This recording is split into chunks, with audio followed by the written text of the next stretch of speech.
In Indian-administered Kashmir, ethnic animosity is still simmering. The Indian Army has been present here for 60 years. Every noticeable retreat by the Indian state is a reason to celebrate. India has bowed down before the people of Kashmir, so we are celebrating this.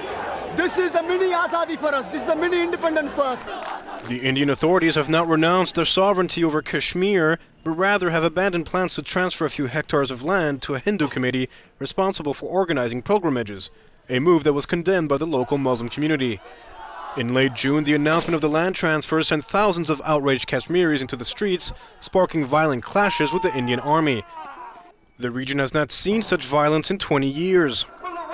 In Srinagar's Great Mosque, the ringleader of the unrest, Syed Ali Jalani, is taking advantage of the situation to stoke tensions between Muslims and Hindus.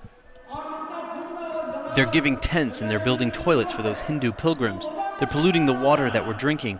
Then we get sick. That's the policy of the government. Jalani is convinced that the organization of Hindu pilgrimages is a pretext to attract a non-Muslim population to Kashmir.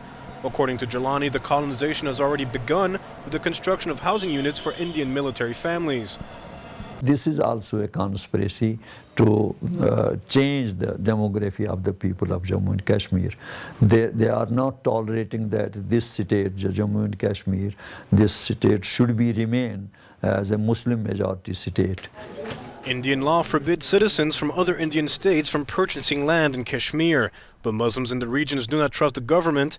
These last few years have seen the number of Indian Army personnel increase, and human rights violations are said to be on the rise.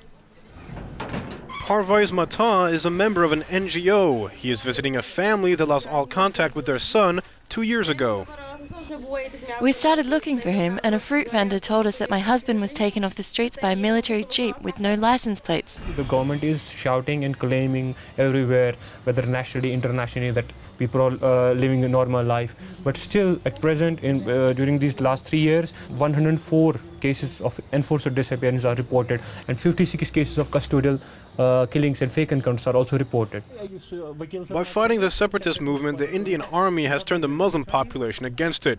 While the situation in Srinagar has calmed down, the resentment of the Kashmiri is proof enough that the region is far from being pacified.